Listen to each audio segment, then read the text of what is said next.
Welcome back everyone, and today we're going to be upcycling denim jeans. I'll be showing you how to add pockets on the side without a sewing machine, adding a strap on the back, and giving a nice distressed look to the bottom opening. And this is a super easy upcycle project for all skill levels. With all that being said, let's get started.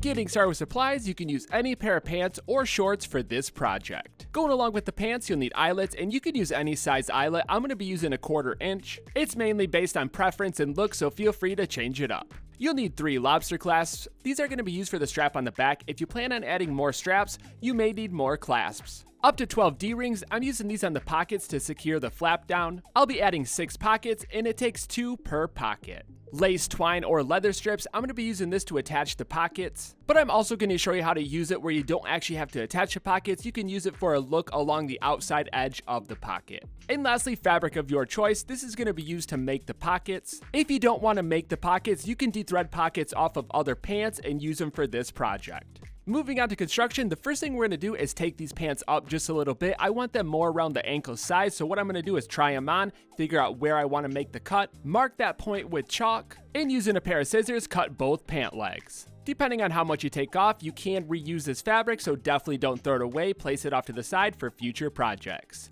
I'm not going to be doing a traditional hem along the bottom, but I don't want the pants to unravel on the seam, so what I'm going to be doing is sewing along that bottom edge 1/4 inch away from the bottom. This will seal off the seam and also seal off that bottom edge so it will start to fray over time and give it a nice look. If your pants have a little bit of stretch, I recommend using a zigzag stitch. Over time, that bottom edge will start to fray and it won't go past that stitch. It'll give it a nice distressed look, but it will also be strong enough to hold over time. That's going to complete the alterations I'm going to do at this point, so for the moment we can place the jeans off to the side and grab the fabric you're using to make the pockets. If you're not making the pockets, then you can skip ahead. When it comes to the size of the pocket, it really comes down to how many pockets you're adding and how big you want the pockets to look. I'll be adding 3 pockets on each side, so what I did was take the pant leg, divide it up into 3 sections, and that gave me the size of the pocket. And this will be different based on if you're using shorts or a different length pair of pants. A good way to do this without wasting a bunch of fabric is using paper. You're going to want to cut out rectangles, place them on your jeans, and just see what size works best. And I'm going to be creating a cargo style pocket so it has sides to give it some depth.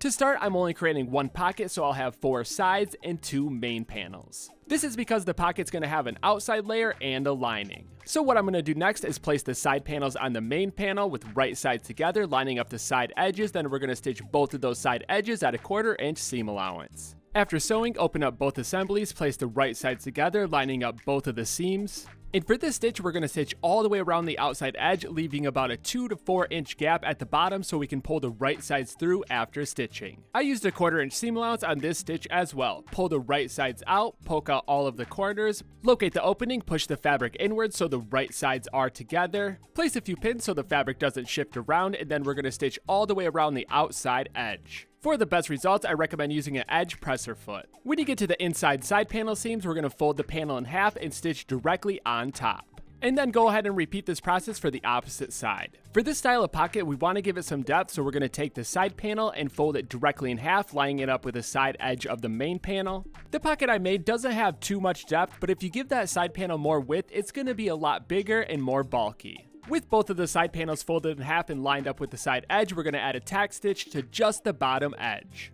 After finishing up the tack stitch, we're going to grab a 5-inch strip of webbing, feed 2 D-rings onto the strip of webbing, fold the ends over, place it directly in the center of the main pocket panel, about 4 inches down from the top edge, and then add a tack stitch. This will essentially become the fastener for the top flap so it doesn't open up. The webbing will slide through the D-rings. Pull it tight and it will be locked into position. And if you don't like this look, you don't have to use this type of closure. You can pretty much use any type of closure for that top flap. You can use snap buttons, magnets, pretty much anything that can close the pocket and hold the flap down. Next, we're going to actually make the flap, and for this flap, you want it to be wider than the pocket, and you can also make it in any shape. I'm just going with a basic rectangle, and I'm also going to be adding the webbing that I used in the previous step so I can complete my closure. And I'm going to place it directly in the center along the bottom edge, place the right sides together, stitch the outside edge, leaving it about a 2-inch opening so I can pull the right sides out after I stitch. Locate the opening, pull the right sides out, poke out all the corners. Just like with the pocket, we're going to push the fabric inward so the right sides are together, and then we're going to add add a top stitch all the way around the outside edge. Double check, make sure all the layers got stitched together, and from here we're going to go back to the webbing strip, fold the end over twice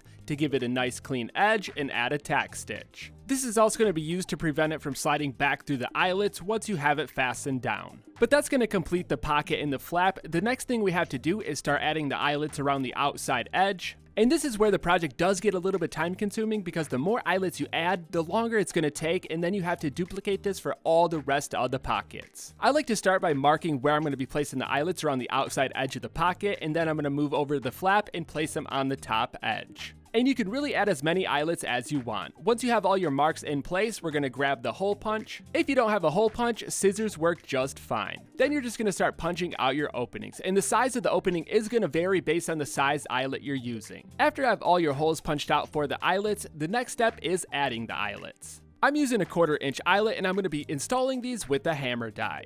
Place the right side of the eyelet into the opening from the right side of the fabric, flip it around to the back, add the backing on the back, feed the right side of the eyelet through the base of the die, line up the opposite side of the die on the back, and hammer it down. If you are looking to speed up this process, you can get machines that do this in one step. To save time on the video, I went ahead and installed the rest of the eyelets, and as you can see, the corners I left open because I'm going to be adding rivets in those areas. This is going to give it extra support once we lock it onto the pants. And depending on how many pockets you're doing, you're going to want to complete all these steps for the rest of your pockets. For the next step, we're going to be installing these on the pants, and there's several different ways you can do this. I like to start it off by laying the pockets out along the side seam and figuring out the best way to space each of the pockets so they work with the flaps. Once you have the pockets in the correct spot and they're all lined up perfectly, we're going to start marking the outside edges so we can then place the eyelets in the pants. And this is going to be the first method for the installation. We're going to be feeding the lace or the leather through the eyelets and the pockets into the pants and then back out like a shoelace. So for each one of the eyelets on the flap in the pocket, you're going to want to mirror onto the side of the pants. Like I said though, this is just the first method of attaching the pocket. It is the most time consuming and does use a lot of eyelets. The second method is just going to be using rivets around the outside edge. But if you're going with the eyelet technique, you're going to want to grab your lace, cord, or leather,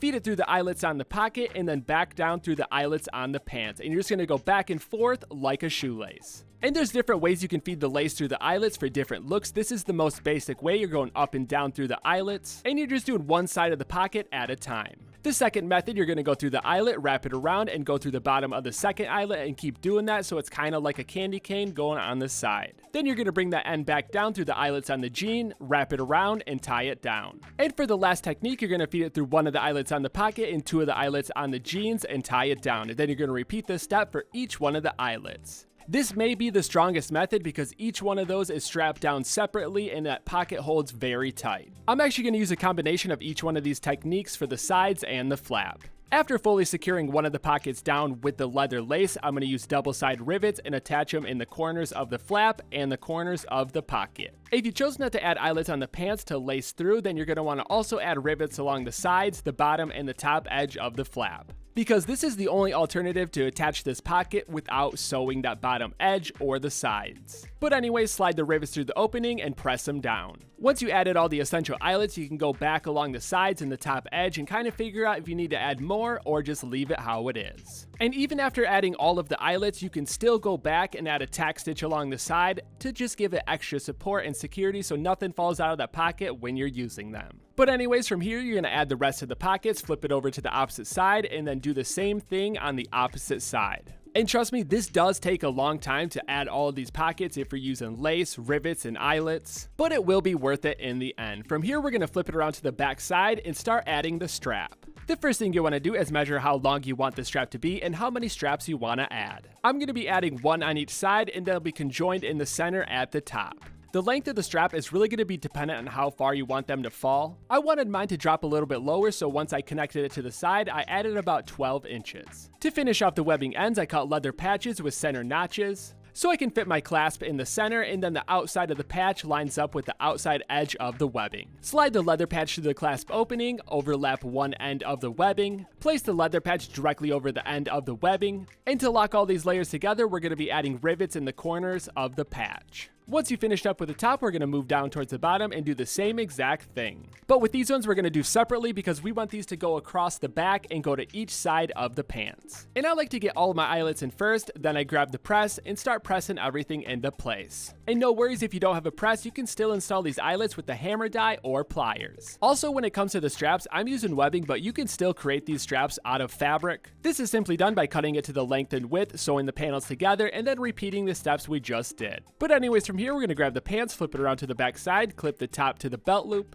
and then the bottom to the webbing loop on the side of the pocket. I clip mine to the center pocket. If you added more than one pocket, you can realistically clip it to any one of the pockets. It's something you can kind of play around with, and you can even add more straps over time. And if you did make your straps long enough, you don't have to clip it to just the back. You can clip it to any belt loop along the top and then any of the pockets along the side. And moving into the final step, that's adding the branding. I use leather tabs added with double-sided rivets, and you can pretty much place these anywhere you want on the pants. I added a few on the pockets and then also the ends of the webbing. Another fun way to do it is screen printing or embroidery. And once you completed your first pair, then you can start to build ideas for your next pair, whether you want to change up the pocket sizes or make completely different pockets in general. But like always, get creative with it and make something that's unique to your style. And there you have it, your new upcycled jeans are complete. Hopefully yours turned out awesome and you found a good way to lay out those pockets. And if you did it like me, adding 3 on each side, it takes a long time to rivet them down and add all those eyelets. But in the end, it's really worth it. It makes for an awesome quality product and it will definitely stand out. Like always, I want to see what you come up with, so tag me on Instagram at Properfit Clothing. And until then, I'm going to keep the videos coming at you, so I'll see you next time.